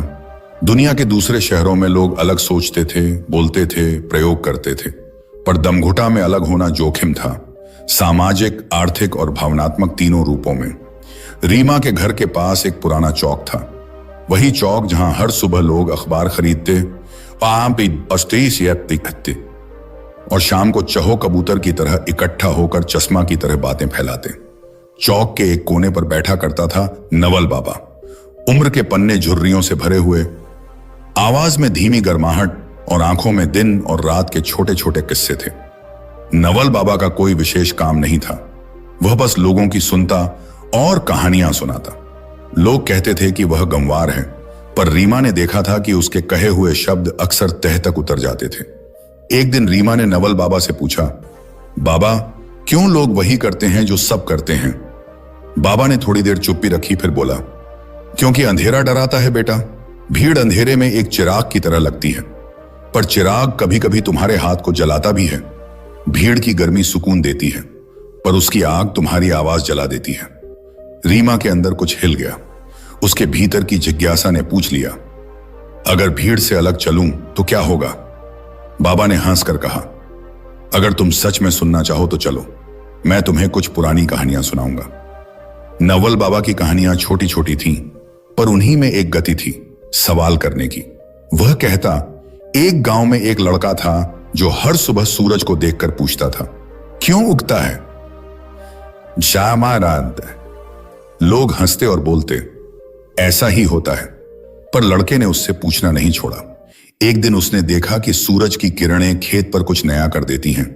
बीज सूखते नहीं, गिरते नहीं, और खेत में सब्जियां हर साल ज्यादा होती। लोग हैरान हुए। लड़के ने फिर और सवाल किए और गांव आजाद हुआ। रीमा को समझ आया कि सवाल करने से बदलाव आता है, पर सवाल करने का जोखिम भी होता है। अकेलापन, आलोचना, अस्वीकृति। उसने निश्चय किया कि वह अपने काम में छोटे छोटे सवाल जगेगी। वह अपने कॉलेज के दिनों का लेखनी फिर से निकालने लगी। छोटी कहानियां, विचार और उन पर छोटे छोटे व्याख्यान। पर वह सीधे बड़े मंच पर नहीं गई। उसने छोटे छोटे घरों में बैठकर लोगों को अपने शब्द सुनाए। पहले 5 लोग आते, माँ बाप, पड़ोसी जो खाली बैठे रहते थे, कोई दूध वाला। वो लोग हंस जाते, कहते, लिखते तो सब हैं, पर इससे क्या बदलता? पर 1-2 लोगों की आंखों में चमक आ जाती। वे लोग फिर आते। 1 महीने के भीतर छोटे छोटे समूह बन गए। वक्त बीतने लगा। रीमा ने ध्यान दिया कि भीड़ की 2 प्रवृत्तियां हैं। एक, वह जो नई बात सुनना चाहती है, पर उसी के रूप को अपनाकर उसे सफेद धोती की तरह पहन लेना चाहती है। दूसरी, वह जो नई बात सुनकर डर जाती और सबसे तेज आवाज से विरोध करती। दोनों ही रूप सोच को दबाते। इसलिए रीमा ने छोटी छोटी रीतियां बनाई। हर मीटिंग में पहले सुनना, फिर सवाल करना, फिर खुद से मिलकर छोड़ प्रयोग करना। वह कहती, हमें न केवल सवाल पूछने हैं, बल्कि सवालों का प्रयोग करना है, तब बात अंजाम तक पहुंचती है। एक दिन शहर में खबर आई कि एक बड़ी कंपनी आएगी, दमघुटा टेक्नो, और यहां एक बड़ा औद्योगिक पार्क लगाएगी। लोगों को खुशी हुई। रोजगार, रोजगार, रोजगार, तीनों शब्द होठों पर एक साथ आते रहे। भीड़ ने ताली बजाई जैसे राहत की कोई टैक्सी आ गई हो, पर रीमा ने चिंता महसूस की। उसने सोचा कि बड़े पैमाने का विकास कई बार छोटे लोगों की आवाज को दबा देता है। उसने अपने समुदाय के साथ मिलकर विचार किया, क्या हम विकास चाहते हैं जो हमारी आत्मा खाए, या ऐसा विकास जो हमें भी साथ लेकर चले? उसने छोटे छोटे सर्वे किए। कारीगर, किसान, दुकानदार, सभी ने अपनी भयावहता और आशा बताई। अगर बड़ी फैक्ट्री आई तो हमारी दुकानें क्या होंगी, हमारी कला की क्या होगी? रीमा और उसके साथियों ने प्रस्ताव रखा कि कंपनी के साथ एक समझौता हो, तकनीक और पैमाने के साथ साथ स्थानीय कला और छोटे व्यवसायों का संरक्षण भी किया जाए। पर बड़ी कंपनी ने कहा, हम बड़े पैमाने पर काम करते हैं, बहान अंत हैं, छोटे प्रोजेक्ट से हमारा मॉडल नहीं चलेगा। शहर में दो धड़े बन गए, एक जो बड़े विकास के पक्ष में और एक जो स्थानीय संवेदनशीलता के पक्ष में। भीड़ का मूड पलटता रहा, कभी एक पक्ष को ताकत मिलती, कभी दूसरे को। नवल बाबा ने कहा, भीड़ को समझाओ मत, उससे जुड़ो, उसे दिखाओ, उसे एहसास कराओ कि बचत का अर्थ सिर्फ पैसा नहीं है, पहचान भी है। इसी बीच रीमा ने एक और काम शुरू किया। कोने के छोटे से स्कूल में वह बच्चों के साथ सवाल की क्लास करने लगी। बच्चों से वह सिर्फ जवाब नहीं मांगती थी, वह उन्हें पूछने की आदत सिखाती। अगर तुम रोज एक क्यों पूछो और उसका हल ढूंढने की कोशिश करो तो 1 महीने में तुम बहुत बदल जाओगे। बच्चों ने शुरुआत में तिरछी नजर दी, पर फिर मजे में आ गए। वे घर जाकर माँ बाप से और दुकानदारों से सवाल पूछते, यह चीज इस दाम पर क्यों बिकती है? हम क्यों वही कपड़े पहनते हैं जो सालों से पहने जा रहे हैं? छोटे सवालों ने घरों में हलचल भर दी। कुछ माँ बाप परेशान भी हुए, पर धीरे धीरे उन्हें महसूस हुआ कि बच्चों की बातों में नई ऊर्जा है। वे बातें अब सिर्फ चलन नहीं, विचार का हिस्सा बन गई। फिर आया वही दिन जब कंपनी ने अपनी मशीनें लगानी शुरू की। कुछ लोगों ने अच्छी कमाई पाई, कुछ लोगों की दुकानें सुस्त रहीं। बाजार का स्वर बदल गया। उसी समय एक घटना ने सबको हिलाकर रख दिया। शहर के नजदीक के तालाब की मिट्टी में भारी बदलाव आ गया और कई पारंपरिक बुनकरों का किसानों को नुकसान हुआ। लोग गुस्से से भर गए। किसने सोचा था कि विकास की आवाज के पीछे प्रकृति कितनी कमजोर हो सकती है? भीड़ में एक नया सवाल उभरा, क्या हम सोचकर निर्णय करते हैं या भीड़ के बहाव में बिना परीक्षण के कूद पड़ते हैं? रीमा ने शहर के लोगों को बुलाया। चौक पर एक सभा हुई। उसने कहा, हमें अब सिर्फ विरोध करने का नहीं, से सही हो, बल्कि समाधान दिखाने का वक्त है। हमें अपने स्थानीय संसाधनों को सुरक्षित करना होगा, छोटी अर्थव्यवस्था का मान बढ़ाना होगा और बड़े प्रोजेक्ट के साथ मिलकर एक नई नीति बनानी होगी। वहां पर कुछ लोग चिल्लाए, कुछ ने ताली बजाई, पुष्पम सा पैरी आ बजाई और कुछ चुप रह गए। पर 1 हफ्ते के भीतर रीमा और उसके साथियों ने स्थानीय नई पहलें शुरू की। जल संरक्षण प्रोजेक्ट, पारंपरिक कला की मार्केटिंग, साइकिटी, और छोटे छोटे प्रशिक्षण केंद्र जहां लोग नया कौशल सीखते थे। धीरे धीरे शहर ने महसूस किया कि सोच बदलना आसान नहीं होता। वह दिनचर्या, सुरक्षा की भावना और आर्थिक जरूरतों का संघर्ष है। पर जो लोग खुद से सवाल पूछने लगे थे, वे अब शहर के नई नीतियों में हिस्सेदार बन गए। कंपनी ने भी जब देखा कि स्थानीय लोग मिलकर कुछ बना रहे हैं तो सिपति देंगे हैं, तो उसने भी कुछ प्रोजेक्ट में सहयोग दिया। न केवल इसलिए कि उसे पीआर चाहिए था, बल्कि क्योंकि उसे समझ में आया कि स्थायी विकास तभी होगा जब स्थानीय सहभागिता होगी। यह एक छोटी जीत थी, पर भीड़ की जड़ों में एक दरार पड़ चुकी थी जहां से हवा आ सकती थी। किसी भिद्ध की कहानी में हमेशा एक मोड़ ऐसा आता है जब व्यक्तिगत दर्द सार्वजनिक होता है। उस साल की सर्दियों में शहर में एक युवा की मौत की खबर आई। उसका नाम रोहन था, एक मेहनती लड़का जो मशीन लगाने के काम पर गया था। उसकी मृत्यु ने शहर में गहरा सन्नाटा फैला दिया। लोग चिंता में पड़ गए कि क्या विकास के नाम पर हमारी जानों का कोई भरोसा नहीं। भीड़ में आक्रोश उभरा और लोग सड़कों पर उतर आए। अब भीड़ सिर्फ सुरक्षा की मांग नहीं कर रही थी, वह सवाल कर रही थी कि किस कीमत पर हम विकास चाहते हैं। रोहन की मां का दुख शहर को झकझोर गया। वे सारे लोग जिन्हें नौकरी की चाह थी अब खुद से पूछ रहे थे कि क्या वे अपनी आत्मा के साथ समझौता कर रहे हैं। यह मौका रीमा और उसके साथियों के लिए निर्णायक था। उन्होंने लोगों के आक्रोश को धीमी पर गहरी प्रक्रिया में बदलने का प्रस्ताव रखा। शोक के साथ नीतिलब्ध चर्चा। वे रोहन की याद में एक सुरक्षा कमेटी गठित करने लगे और उद्योग, स्थानीय प्रशासन और समुदाय के बीच एक प्लेटफॉर्म बनाया जहां सुरक्षा मानक, स्थानीय रोजगार और पारिस्थितिक संतुलन पर चर्चा होती। यह काम आसान नहीं था। न केवल कागजी जंजाल था, बल्कि समझौते के लिए लोगों की तैयारियां थीं। पर धीरे धीरे उस प्लेटफॉर्म ने शहर को एक नई भाषा दी। नारेबाजी के बजाय संवाद, विरोध के बजाय समाधान विचार। समय की एक खुरदरी लकीर ने इस शहर की रफ्तार बदल दी। 5 साल गुजर गए। दमघुटा अब वही दमघुटा नहीं रहा। नाम तो वही था, पर लोगों का दिमाग कम दबी हुई हवा जैसा खुला था। छोटे बाजारों ने अपने उत्पादों को ऑनलाइन बेचना सीखा। स्थानीय कलाकारों को सहायताएं मिली, मिली और बड़ी कंपनी ने स्थानीय चौक में अपने CSR प्रोजेक्ट के तहत एक कला हाट की शुरुआत की, जहां किसान और कारीगर अपने उत्पाद बेचते। भीड़ अब सिर्फ सहमति नहीं दिखाती थी, वह सवाल करती, चुनती और जिम्मेदारी भी लेती थी। रीमा की छोटी छोटी क्लासें अब बड़े मंच पर बदल चुकी थीं। बच्चों ने पतली उम्र में सवाल करना सीखा और बड़े होकर वे शहर के निर्णयों में हिस्सा लेने लगे। कुछ लोग विरोधी बन गए, कुछ ने अपनी पुरानी जमीन छोड़ दी, कुछ ने नई राह पकड़ ली। पर एक बात निश्चित थी, भीड़ में सोच अब पूरी तरह मर नहीं पाई थी। वह कहीं कहीं खिल उठी थी। कुछ फैसलों में समझदारी थी, कुछ में गलती, पर सब कुछ चर्चा के सहारे था। कई सालों के बाद रीमा चौक पर खड़ी न जाने कब बैठ गई। उसके बाल थोड़े सफेद हुए थे, पर आंखें वही तेजी बिखेरती थीं। नवल बाबा बहुत बूढ़े थे, पर उनकी कहानियां उसी तरह असर करती थीं। लोग आते और अपनी कहानी सुनाते। एक युवा उसके पास आया और बोला, आपने हमें क्या सिखाया? रीमा ने हल्की हंसी के साथ कहा, कभी भीड़ को देखकर अपनी आवाज मत दबाना। भीड़ हमें दिशा दे सकती है, पर मंजिल तुम्हें खुद चुननी है। सवाल पूछो, पर सवाल करने के साथ जवाबों का भी जिम्मा लो। यानी सिर्फ शिकायत मत करो, समाधान खोजो। युवा ने पूछा, और अगर भीड़ कहे कि तुम गलत हो? रीमा ने उसकी तरफ धीरे से देखा और कहा, तो सुनो और समझो। पर अगर तुम्हें अब भी सही लगता है तो बिना घबराए अपने रास्ते पर चलो। भीड़ कभी कभी डर से चिल्लाती है और कभी कभी वह बदलाव के लिए सद्भाव से आगे बढ़ती है। असली बात यह है कि तुम किस तरह से भीड़ में रहते हुए अपनी सोच बचाए रखते हो। कहानी का अंत कहीं भी खत्म नहीं था, यह केवल एक मोड़ था। दमघुटा का परिवर्तन अचानक नहीं हुआ था, वह छोटे कदमों की सिलसिला था, टकराव और समझौते का मिलाजुला नतीजा था। भीड़ में सोच मर सकती है, पर अगर वहां कुछ लोग अपनी आवाज बचाकर खड़े रहें और भीड़ को सवाल करने और संवाद की आदत मिल जाए तो भीड़ भी सोचने लगती है। रीमा ने अनुसरण किया। सवाल पूछो, पर उनका जवाब ढूंढो। भीड़ की ताकत को पहचानो, पर उसकी कमजोरी से घबराओ मत। बदलो, पर सोच समझकर।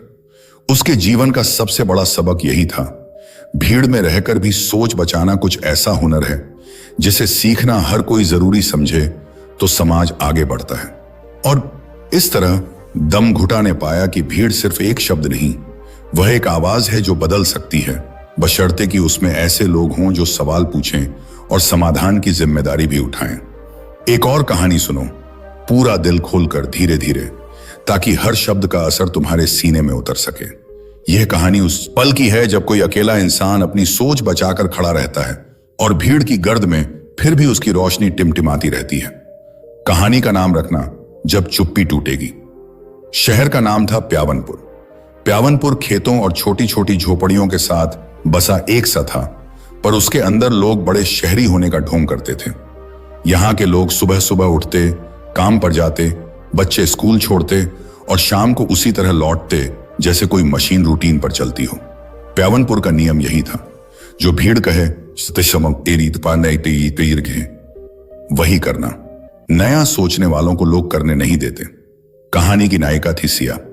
सिया की आंखें बड़ी बड़ी और शांत थीं।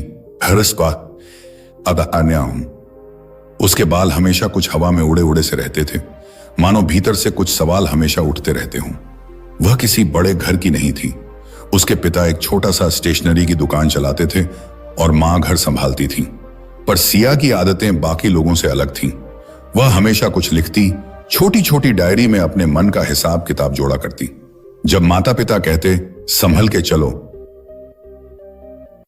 तो आ जाओ, भीड़ का हिस्सा बन जाओ, तो सिया के मन में एक सवाल उठता, भीड़ हमारी दोस्त है या हमारी रुसवाई। उसका स्कूल का जीवन ठीक ठाक था। वह पढ़ती, टॉप करती, पर स्कूल में भी वह अक्सर सवाल खड़ा कर देती, क्यों हम वही करते हैं जो सब करते हैं। मास्टर जी चिढ़ जाते और सहपाठी उससे दूरी बनाते। पर सिया की जिज्ञासा बढ़ती ही गई। वह समझना चाहती थी कि लोगों के मन के अंदर क्या चलता है जब वे भीड़ में किसी बिंदु पर जाकर सब मान लेते हैं। एक दिन स्कूल के पास एक बूढ़ा आदमी आया। वह साधारण कपड़े पहने, चेहरे पर समय की छाप थी और हाथों में एक पुरानी चिट्ठी। उसने बच्चों से कहा, मैं पिछले 30 वर्षों से यहां आता हूं और हर साल एक कहानी सुनाता हूं। जो भी सुनेगा वह कुछ नहीं तो सोच कर जाएगा। कुछ लोग हंसे, पर सिया ने उसकी बात सुनी और रात को किताबों में ढूंढती रही किस तरह लोगों की सोच बदलती है, किस तरह भीड़ ने कई बार सच को कुचल दिया। उस बूढ़े का नाम था दयानंद दास। उसके पास कहना था, कई कहानियां, कई अनुभव और उससे भी बड़ी एक बातें, भीड़ का डर और सोच की जिद। दयानंद की बातें सिया के दिल में उतर गईं। वह अक्सर उसके पास बैठकर घंटों बातें सुनती। कई किस्से ऐसे थे जहां भीड़ ने किसी सच्चाई को दबा दिया था, किसी ने अपनी आवाज गुम हो जाने दी थी और बाद में जनाजों में रोना पड़ा था कि हमने क्यों नहीं पूछा। दयानंद बताता, भीड़ बड़ी तेजी से निर्णय ले लेती है, पर सोच नहीं देती। यह बात सिया के अंदर चुभती रही। वह जानती थी कि उसके आसपास भी कई लोग ऐसे हैं जो सवाल नहीं पूछते, पर वह यह भी जानती थी कि सवाल पूछने का साहस न कोई टीवी शो सिखा सकता है, न कोई किताब केवल। यह तो खुद मिट्टी में बैठकर उगती है। समय बीता, सिया बड़ी हुई और कॉलेज पहुंची। कॉलेज में उसने समाज शास्त्र पढ़ना चुना। वह जानना चाहती थी कि भीड़ के अंदर इंसान कैसे बदलता है।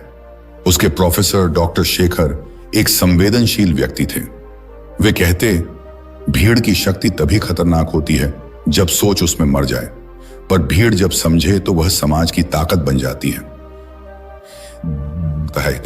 सिया ने यह पंक्ति दिल में रख ली। वह जानती थी कि इसका मतलब केवल विरोध नहीं, आमा मेरी नहीं, बल्कि सोच का व्यवहारिक उपयोग भी है। कॉलेज के दिनों में सिया ने छोटे छोटे प्रयोग किए। वह स्थानीय समुदाय के साथ काम करने लगी। हर रविवार को वह बाजार के कोने में बैठकर लोगों से बातें करती और उनसे पूछती, तुम क्यों वही करते हो जो सब कर रहे हो। कुछ लोग हंसते, कुछ चिढ़ते और कुछ गंभीर हो जाते। उसकी मुलाकात हुई रवीना से, एक मध्यम आयु की महिला जो कभी एक जहाज में काम करती थी, पर परिवार के दबाव में आकर यहां आकर किताबों की दुकान चलाती रही। रवीना ने बताया, हम सब भीड़ के भरोसे जी रहे हैं, पर हमारे अंदर बहुत सी बातें दब गई हैं। धीरे धीरे सिया ने समझा कि भीड़ में सोच मरने की प्रक्रिया धीरे धीरे और चुपके से होती है। पहले सवाल दबता है, फिर आवाज, फिर इंसान चलने लगता है जैसे किसी मानदेय पर चलता है। लोग कहते, ऐसा क्यों करना पड़े, पर जवाब कोई नहीं मांगता, और जो मांगता है उसे चुप कर दिया जाता है कि तू समझदार नहीं है। इस चुप्पी ने कई लोगों की जिंदगी दबा दी थी। सिया ने ठाना कि वह कुछ करेगी। उसने एक छोटी सी पहल शुरू की, कुल से खुली बातें। वह हर हफ्ते एक छोटी सभा रखती जहां गांव के लोग आकर अपनी बात कहते। यह सभा न तो राजनीतिक थी न धार्मिक, यह केवल विचार की थी। पहले कुछ लोग आते, फिर धीरे धीरे संख्या बढ़ती। कुछ पुराने लोग उसे चिढ़ते भी देख लेते कि ये नई युवा क्या सिखा रही है, पर कुछ युवा और बुजुर्ग मिलकर आने लगे। एक शाम सभा में एक युवक आइला आतनम आर्यन ने खड़ा होकर कहा, मेरे पिता कहते हैं कि हमें वही काम करना चाहिए जो हमारे पिता कर रहे थे, पर मेरे अंदर कुछ और है। मैंने कभी सोचा था कि अगर मैं संगीत में करियर बनाऊं तो क्या। सभा में खामोशी छा गई। किसी ने कहा, म्यूजिक से पेट नहीं भरेगा। किसी ने कहा, पर तू खुश रहेगा। फिर दूसरे ने कहा, अगर तू भीड़ से अलग हुआ तो लोग क्या कहेंगे। इस तरह बहस चली, पर सबसे महत्वपूर्ण बात यह थी कि किसी ने पहले कभी खुले में यह सवाल नहीं पूछा था। यह छोटी छोटी बातें आबादी में हलचल ला रही थीं, पर भीड़ का स्वभाव था कि वह नया विचार अपनाती है या नहीं, यह बहुत परख कर ही करती है। कुछ लोगों ने सिया की बातों को सुना, पर जैसे जैसे कभी भीड़ का दबाव आया, वे लौट गए और वही पुराने रास्ते चुन लिए। पर कुछ ने हिम्मत की। आर्यन ने संगीत के छोटे क्लास शुरू किए और गांव के चौराहों पर एक छोटी प्रस्तुति दी। बच्चे और कुछ महिलाएं शामिल हुईं। लोग धीरे धीरे रुककर सुनने लगे। इसी बीच प्यावनपुर में एक बड़ा मोड़ आया। एक बहुराष्ट्रीय कंपनी ने प्रस्ताव भेजा कि वह वहां एक बड़ा औद्योगिक पार्क बनाएगी। यह प्रस्ताव शहर में जैसे ही आया, भीड़ ने उत्साह से तालियां बजाई। नौकरी, प्रगति, नए मौके।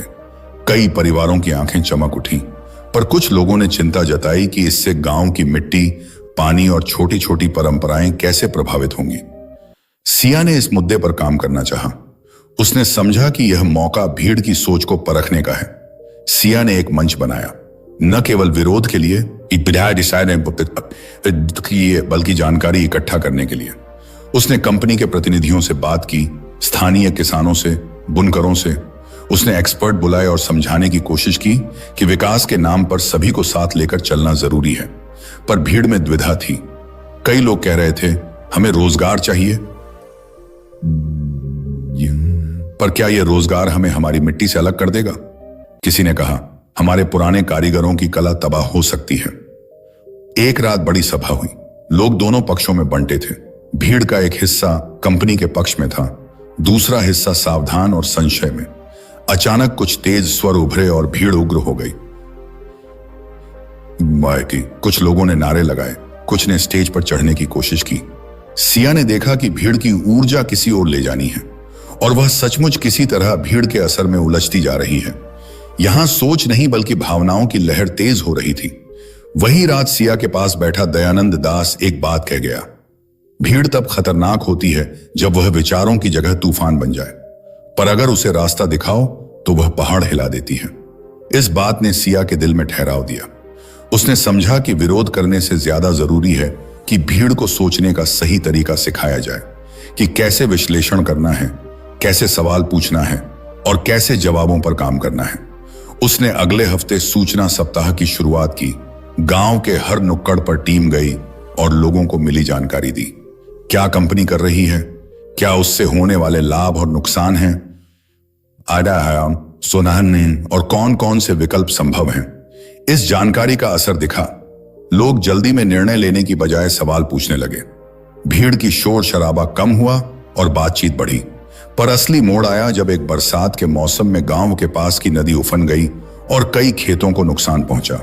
भीड़ में भय और गुस्सा दोनों साथ में उभरे। किसने कहा कि यह प्राकृतिक कारण है, किसने कहा कि कंपनी के कामों से जमीन कमजोर हुई। पनाह में लोग एक दूसरे पर आरोप लगाने लगे। यह वह दौर था जहां भीड़ ने आसानी से किसी एक लक्ष्य पर अपना गुस्सा निकाल देना चाहा, लेकिन सिया और उसकी टीम ने शांत रहकर स्थानीय इंजीनियरों, किसानों और पारिस्थितिक विशेषज्ञों को बुलाया। पता चला कि नदी का प्रवाह मानचित्र में बदलाव से प्रभावित हुआ था। कुछ निर्माणों ने पानी के रास्ते को बदला था। अब मामला स्पष्ट हुआ। भीड़ ने देखा कि बिना सोच विचार के विकास के कदम कितने घातक हो सकते हैं। अचानक से जो उत्साह था वह सवालों में बदल गया। लोग कहते, हमें रोजगार चाहिए, पर पानी और मिट्टी के बिना नौकरियां टिकेंगी कैसे?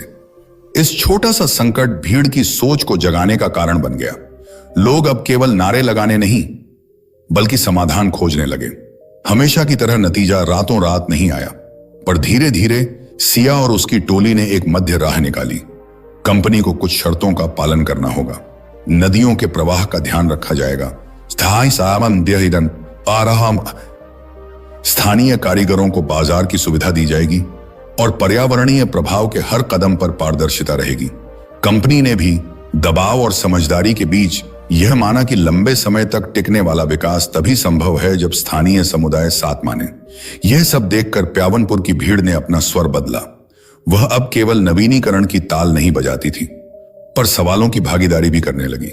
सिया के छोटे छोटे कार्यक्रम और खुली बातें यानी सवालों के मंच का असर अब साफ दिखने लगा।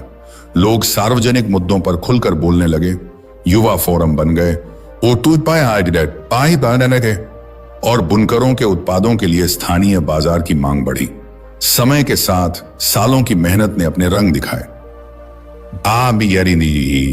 छोटे कारीगरों का बाजार मजबूत हुआ। नदी के संरक्षण के नए तरीके अपनाए गए। कंपनी ने भी पर्यावरण के अनुकूल तकनीक अपनाई और स्थानीय स्किल सेंटर्स से लोगों को प्रशिक्षण मिलने लगा। भीड़ आज भी शहर की एक जरूरत थी।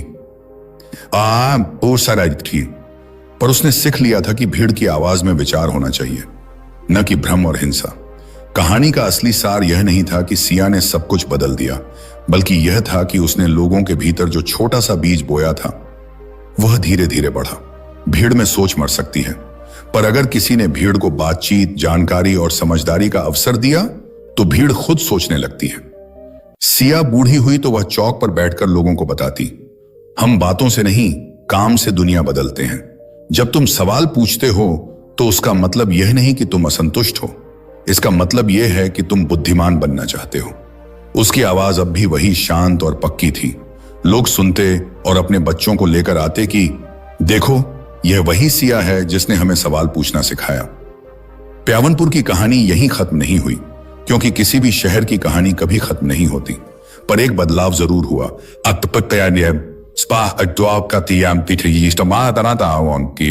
भीड़ ने यह सीखा कि सोच के बिना भीड़ खतरनाक है और सोच के साथ भीड़ ताकत बन जाती है।